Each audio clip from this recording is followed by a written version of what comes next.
Centroid में क्या बताया, यदि एबीसी ट्रायंगल है, तीनों वर्टेक्स दिया हुआ है x1 y1 x2 y2 x3 y3, इसका जो सेंट्रोइड होता है उसको जी बोलते हैं। और सेंट्रोइड का क्या फॉर्मूला होता है, तीनों x को जोड़ दीजिए, x1 plus x2 plus x3 by 3, और तीनों y को जोड़ दीजिए, y1 plus y2 plus y3 by 3। Centroid होता क्या है, point of intersection of median. मतलब मीडियन मतलब यहाँ से एक लाइन लेंगे जो सामने वाला साइड को बराबर बराबर पे काटे, उसको मीडियन बोलते हैं। ठीक है, मीडियन पे सेंट्रोइड लाइन। दूसरा होता है इन सेंटर। इन सेंटर मतलब इन सर्कल का सेंटर। अगर कोई ट्रायंगल है एबीसी, दो दिन से पढ़ा कहां पा रहा है line centre, x1 y1, b हो गया x2 y2, और ये c x3 y3। तो ऐसे डेफिनेशन में ये बताए थे कि एंगल बाइसेक्टर का इंटरसेक्शन पॉइंट इन सेंटर होता है। अगर ये एंगल है इसको बाइसेक्ट करने वाला लाइन, ये एंगल है इसको बाइसेक्ट करने वाला लाइन, और इधर से भी जो बाइसेक्टर आएगा। और इन सेंटर जो होता है वो इन सर्कल का सेंटर होता है। इन सर्कल मतलब ट्रायंगल को जो इंटरनली टच करते हुए सर्कल बनता है उसको बोलते हैं इन सेंटर। और इन सेंटर का ही सेंटर, इन सर्कल का ही सेंटर कहलाता है इन सेंटर आई। और उसका फॉर्मूला क्या होता है कि हम x कोऑर्डिनेट होता है, ये जो तुम x1 plus x2 plus x3 लगाए हो, तो x1 में लगा दो a, तो a x1। a कौन है, तो इस a वर्टेक्स के सामने वाला साइड को a बोलते हैं। a कैसे निकालेंगे, तो ये जो दोनों वर्टेक्स दिया हुआ है दोनों के बीच की दूरी निकाल देंगे, डिस्टेंस फॉर्मूला से a निकल जाएगा। फिर ऐसे ही हम b निकाल लेंगे और c निकाल लेंगे। तो a x1 plus b x2 plus c x3 divided by a plus b plus c। और फिर y वाले में y1 y2 लिखो, तो a y1 plus b y2 plus c y3 upon a plus b plus. ये हो गया इन centre का फॉर्मूला। ठीक है, इसी प्रकार से x सेंटर होता था। एक इन सेंटर के रेस्पेक्ट में 4 x सेंटर, 3 x सेंटर होते हैं। x सेंटर कैसे, तो इधर से इस ट्रायंगल को बढ़ाएंगे, साइड को, इस साइड को बढ़ाएंगे, तो इधर बाहर से जो एक सर्कल बनेगा इसको बोलते हैं x सर्कल। और इस x सर्कल का जो सेंटर होता है उसको बोलते हैं x सेंटर। और a के सामने वाला x सेंटर को हम I1 से नोट करते हैं। इसी प्रकार इधर बढ़ाओगे अगर ट्रायंगल को, इधर भी एक x सर्कल होगा, यहाँ टच करेंगे, इधर भी एक x सर्कल होगा। इसका सेंटर क्या कहलाएगा, x सेंटर दूसरा, और इधर तीसरा। तो 3 x सेंटर, I1 I2 और I3। तो जब हम I1 x सेंटर का कोऑर्डिनेट लिखते हैं, a के सामने होता है वो, यही फॉर्मूला याद करना है बस।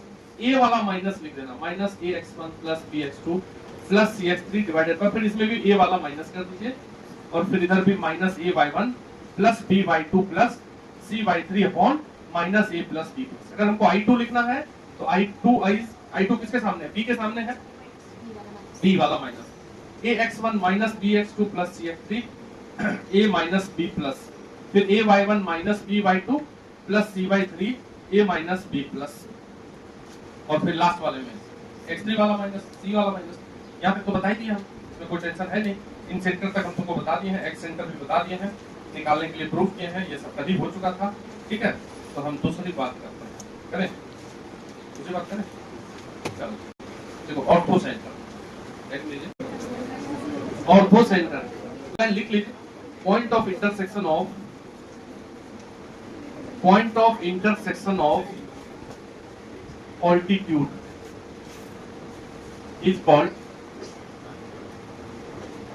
is called ortho centre.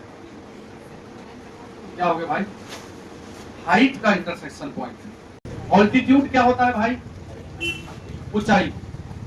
ठीक है, जैसे कोई ट्रायंगल है तो ए वर्टेक्स से सामने वाला साइड पे हाइट डालेंगे, परपेंडिकुलर हाइट हमेशा कैसा होता है, परपेंडिकुलर। तुम्हारा ऊंचाई नापना है तो तुमको ऐसे तिरछा करके थोड़ी नापे, सीधा करके नापे। तो ये हो गया एक ऑल्टीट्यूड। बी से अगर इस पे हाइट डालेंगे 90 डिग्री है, नहीं बनेगा तो अलग बात है सर, 90 डिग्री। इधर से भी एक 90 डिग्री पे डालेंगे, ये भी 90 डिग्री। ये तीनों जो हाइट जहां टकराता है उसको ऑर्थो सेंटर बोलते हैं, उसको एच से लिखते हैं। एच से तुमको नहीं ना लगेगा कि क्या पढ़ा रहे हैं, सेंटर से क्वेश्चन आना ही है। अगर तुम आगे चल के एग्जाम दोगे कोई भी, श्योर लिख लो, आसान होता है। एक अगर पूरे क्लियर है तो बन जाएगा, लेकिन कौन पढ़ता है। अब देखो कैसे निकालेंगे। तो यदि ये दिया हुआ है x1 y1, b दिया हुआ x2 y2 और c दिया हुआ x3 y2, तो ऑर्थो सेंटर निकालने के लिए हम ऑर्थो सेंटर को ही मान लेते हैं कुछ अल्फा बीटा। देख, अब हमको अल्फा बीटा फाइंड करना है। देखो इधर ध्यान, तुम फिजिक्स में वेक्टर तो पढ़े, कितने लोग नहीं पढ़े, ऐसे बताइए ईमानदारी से। वेक्टर कितने लोग नहीं पढ़े, या पढ़ के भी नहीं आता है, सब होता है। अगर ये एक वेक्टर है, ठीक दिख रहा, इसका नाम ए है और ये एक वेक्टर है बी, ठीक। तो यहाँ पे ए डॉट बी निकालेंगे तो कितना होगा बताओ तुम। ये ए वेक्टर है, ये बी वेक्टर है, इस केस में ए डॉट बी क्या होगा? ए डॉट बी का फॉर्मूला क्या होता है? ए का मैग्नीट्यूड बी का मैग्नीट्यूड इनटू बीच के एंगल का कॉस। ए डॉट बी का क्या डेफिनेशन है? ए डॉट बी का डेफिनेशन है ए का मैग्नीट्यूड इनटू बी का magnitude into cosine angle between A and B. A और बी के बीच में जो एंगल होता है कॉस, कॉस थीटा।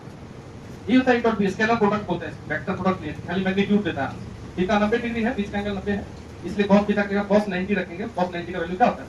तो दो परपेंडिकुलर वेक्टर का डॉट प्रोडक्ट क्या होता है? 0 होगा। पहली बात तो ये।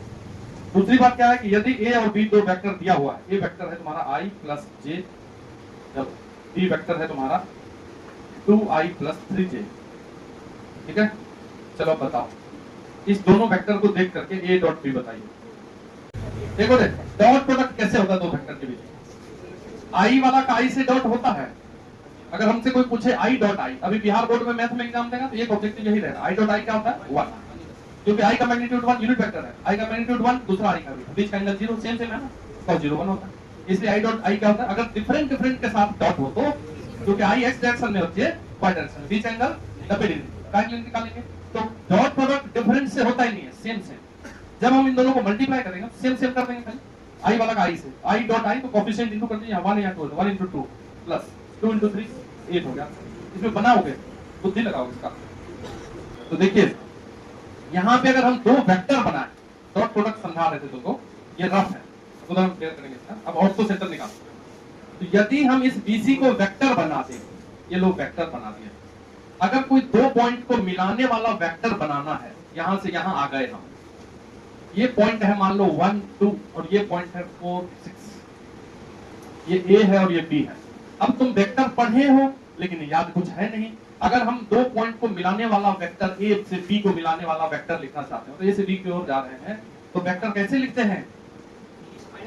Final minus initial. तो y को माइनस कीजिए और x को, x में 4 है और x में 1 है, तो पहले हम x में 1 पे थे, चल गए 4 पे, तो x में कितना चले? 3, तो 3i माइनस कर दिए 4 minus.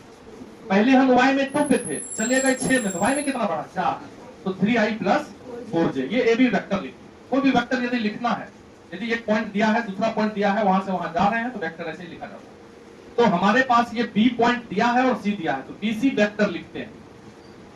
BC vector initial final minus initial, x3 minus x2 में लगा देंगे i, क्योंकि x डायरेक्शन का यूनिट वेक्टर i होता है, i कैप। फिर y3 माइनस y2 क्या? j cap. ये हो गया बीसी वेक्टर।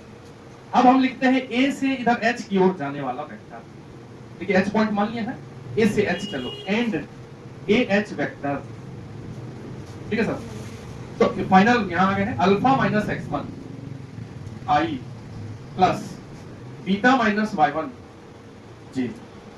ये जो दो वेक्टर है, देखो जैसे तुम लोग कुछ बातों को समझ जाते हो, नहीं समझ जाते, ऐसे ही मतलब आला, वैसे ही पढ़ाई में भी समझना होता है क्लास स्टेप को। अगर एक वेक्टर ये है और एक वेक्टर ऐसे यहीं छोड़ दिया, तो इसका मतलब ये हो गया कि आगे ये जाके 90 डिग्री पे ही मिलेगा, इतना समझ सकते हैं, सीधा जा रहा है एकदम। ये जो AH है, ये तो ये 90 डिग्री पे ही जा रहा है, तो AH वेक्टर और BC वेक्टर के बीच कितना एंगल दिख रहा है? 90 डिग्री परपेंडिकुलर। ये बोलेंगे हम, इट इज क्लियर दैट, ठीक है, कि ये जो BC वेक्टर लिखा गया है and AH vector are perpendicular to each other, दोनों एक दूसरे पे 90 डिग्री पे लगा हुआ। और जब दो वेक्टर 90 डिग्री पे होता है, दोनों बीच का एंगल 90 डिग्री हुआ, तो डॉट प्रोडक्ट 0 होता है। इसलिए BC dot AH is equal to 0, नहीं?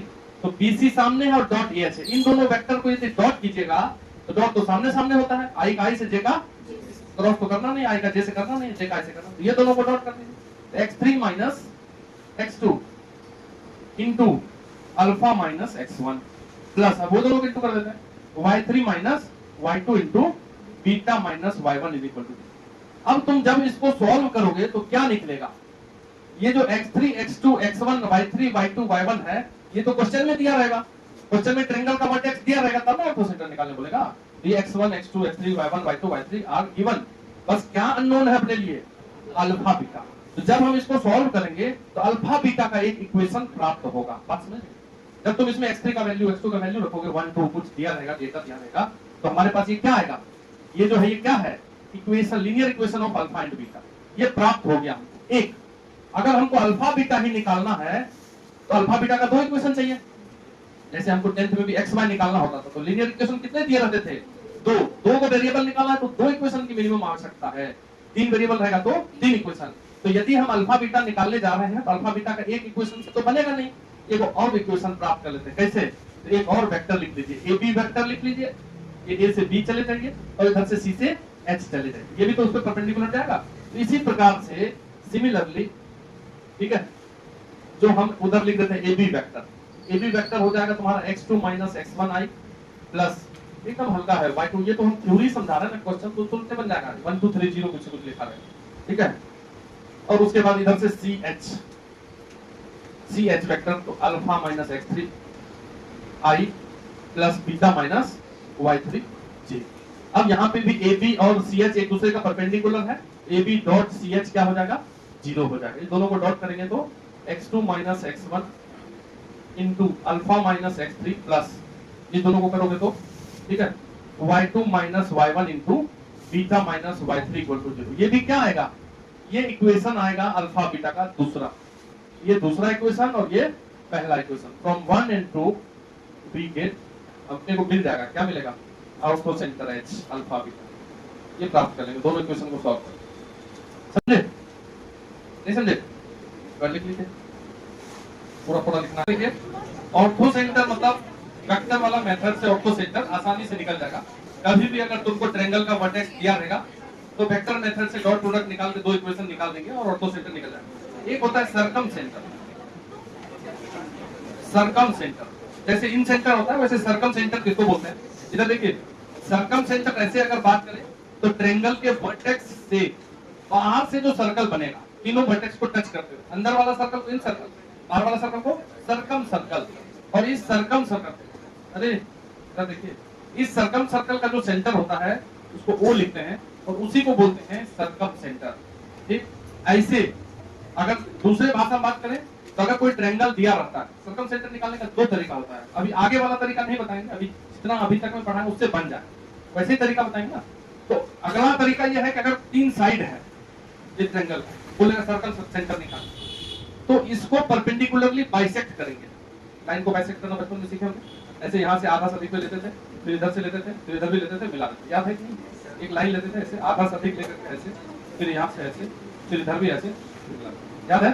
लाइन को जितना भी भाग में काटना होता था काटते थे। ये सब कुछ सीखे होंगे, 30 डिग्री का एंगल बनाने, 60 डिग्री का एंगल बनाने, कहाँ चले गया वो दिन बता, कभी नहीं बनवाया, डायरेक्ट एंगल देख लेंगे कहाँ देखना हो, ठीक है।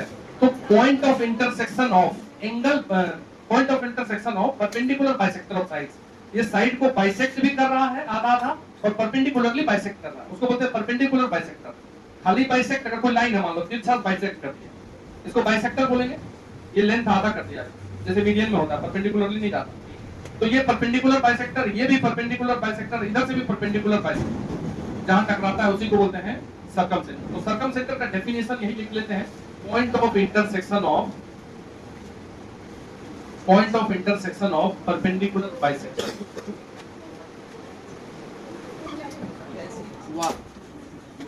Point of intersection of perpendicular bisector is called circumcenter,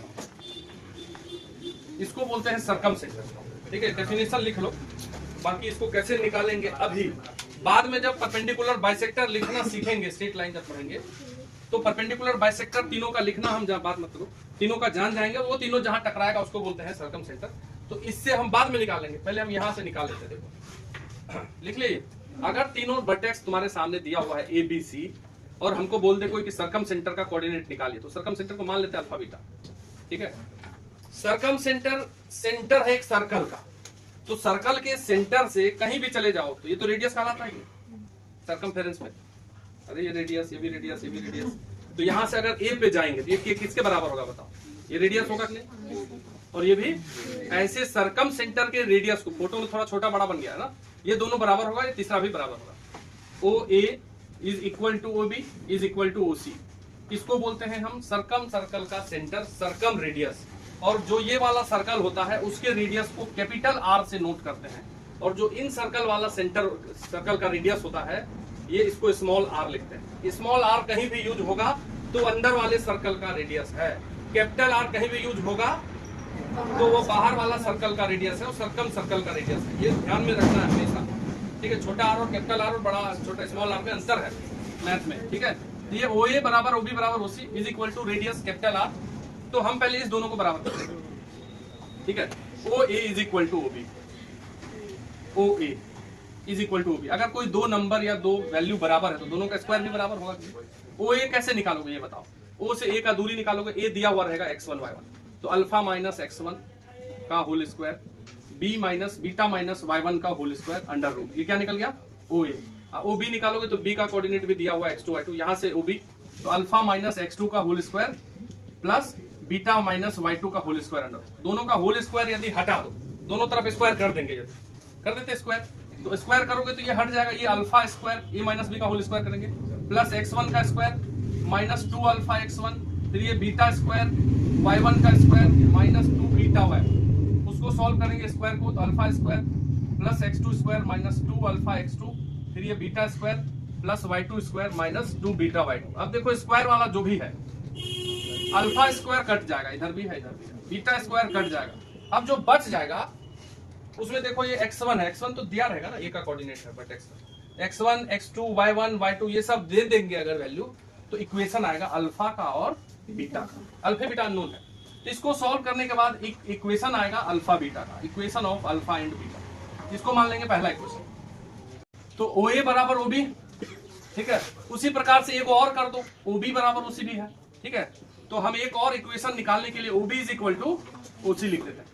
अब ओ बी निकालो, यहाँ से ओ से बी का दूरी, तो अल्फा माइनस x2 का होल स्क्वायर, ये alpha minus x2 plus beta minus y2 का होल स्क्वायर, अंडर रूट रहेगा, अंडर रूट हटा देते हैं क्योंकि दोनों तरफ यहाँ भी अंडर रूट था तो हटा दिए थे दोनों तरफ। 3y3 है, तो अल्फा माइनस x3 का whole square plus beta minus y3 का होल स्क्वायर।